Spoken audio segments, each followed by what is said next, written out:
Hello and welcome to another episode of the Kid Stories Podcast. I'm Phil Bechtel. Let's get into a shout-out. Arietti from California is a big fan of the show. Arietti, I think if you were a character in the stories, you'd be a cat training wizard. And you would be able to train cats to be ninjas, and you'd have a cool ninja cat army. Thanks for listening, Arietti. Today's episode is titled, They're Back, Part 2. Look, they're doing it! They're doing the crane kick! Tim shouted from the bow of the ship, watching a group of seagulls attempt to balance on one leg. They're just standing normally, Tim, Ben called back without looking up from his navigation charts. That's what seagulls do. 3 days had passed since they had left Valley Town's shore.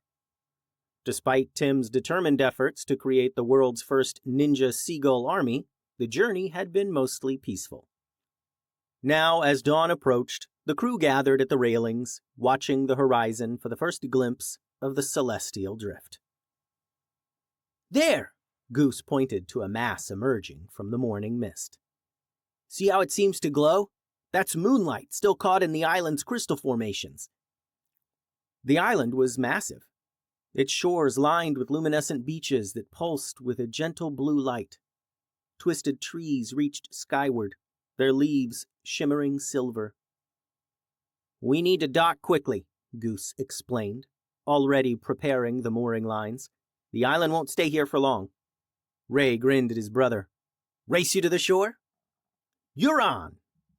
No racing, Ben shouted, but the brothers had already leaped off the side of the boat and began frantically swimming to shore. As they approached the beach, the glowing sand cast strange shadows across their faces. Ray immediately began scooping handfuls into his pockets.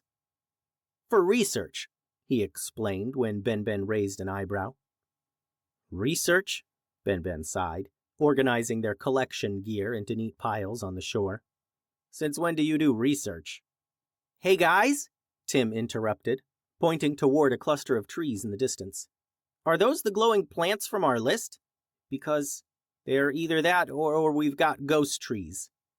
Several yards into the tree line, phosphorescent flowers bloomed, their petals pulsing with an inner light that seemed to beckon them forward. Oh, ghost trees would be so cool, though, Ray whispered, still stuffing sand in his pockets. Yeah, those are hush flowers, Goose confirmed, consulting their list. They're not on the list, but we'll grab some anyway. Goose narrowed his eyes and slowly turned his head to look deep into the tree line from the beach. This place feels strange, like, Goose didn't finish, but the others silently agreed. They all knew what it felt like to be watched. We should stick together, Ben started, but Tim was already charging toward the glowing plants. Last one to the ghost trees is a rotten ninja egg. Yeah, we should split up, Tim announced as they entered the dense woods. Cover more ground that way. Absolutely not, said Ben. On mysterious moving islands, we stay together. All in favor of splitting up? Ray's hand shot into the air, followed by Tim's, and after a moment's hesitation, Goose's. Democracy! Tim shouted. The system works. That's not how... Ben started, but the brothers were already disappearing into the trees, their laughter echoing behind them. We'll take the west side, Ray called back. Meet you at the beach at sunset. Ben turned to Goose. You know this is a terrible idea. Yes, Goose agreed, pulling out their ingredient list. But they do tend to find the weird stuff, and we need the weird stuff. They also work well together and have some supernatural luck. I think they'll be all right. Meanwhile, as Tim and Ray plodded through the forest. Do you think these trees are actually ghosts? Tim asked, poking a twisted trunk with a stick. Like dead trees that came back as spooky tree ghosts? Only one way to find out. Ray pulled out a handful of glowing sand from his pocket and threw it at the nearest tree. The sand sparkled as it fell, but nothing else happened. Well, what was the point of that? Asked Tim. I don't know. I thought the sand would just, go through the ghost tree or something, if it was a ghost, explained Ray. Okay, that makes sense, Tim nodded seriously. We should throw more sand. They continued deeper into the woods, Ray throwing sand at suspicious-looking trees, while Tim collected anything that glowed, sparkled, or made strange noises when poked. Check this out! Tim held up a flower that changed color every time he touched it. Think it's a changeling flower? Only one way to find out. Ray reached for it. A rustling sound made them both freeze. Something moved in the shadows. Did you see that? Tim whispered. Probably just some local critters, Ray said, but he didn't sound convinced. The brothers spun around as more rustling came from their left, then their right, then behind them again. Is it just me? Tim said slowly. Or are we feeling surrounded? Nah, that's crazy, Ray laughed nervously. A branch creaked overhead. Unless, they said in unison, watching as the path they had just walked down slowly began to twist and change before their eyes. Ben meticulously checked off each item on their list as Goose gathered them into labeled containers. Mudberries, check. Tar bark, check. Wait, Goose stopped, holding up his hand. Look at these tracks. Strange markings crossed their path.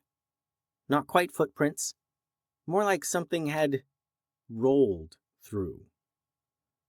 And here, Goose pointed to broken branches and disturbed earth. Someone's been here recently. They entered a clearing where the trees thinned out. The ground was covered in an odd sticky residue that gleamed in the filtered light. Is that? Ben touched it cautiously. Gloop slime?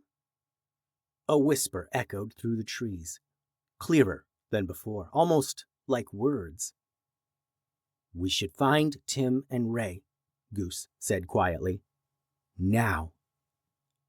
But as they turned to leave, the trees began to move.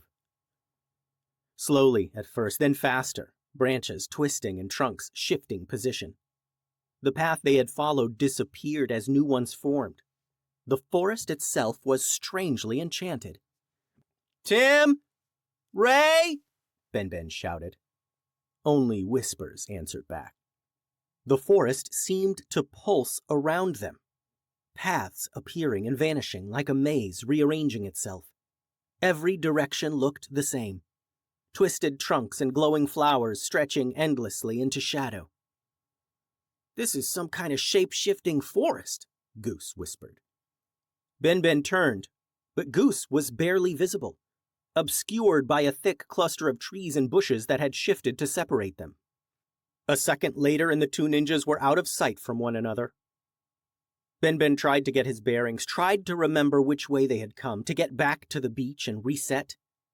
Goose! He yelled, but there was no reply. Meanwhile, Goose staggered as something solid slammed into his back. He spun around, magic crackling from the wand he just pulled from his cloak.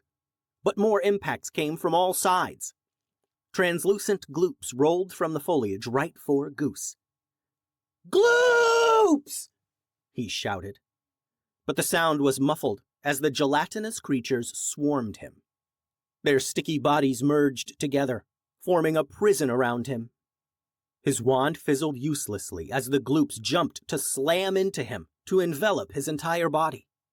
Through their bodies, he could see more gloops emerging from the shadows. The last thing Goose saw before being completely encased was a particularly large gloop, wearing what looked like a captain's hat. In another part of this shifting forest, "We have to be getting close to the beach," Tim said, throwing his last handful of glowing sand at yet another tree. "We've been walking for hours." Have we, though? Ray squinted at the twisted trunks around them. Because that tree with the weird knot looks exactly like... A shout echoed through the woods, cut suddenly short. Was that? Tim started. Goose? Ray finished. They rushed toward the sound, but the forest shifted again, paths twisting away from their destination.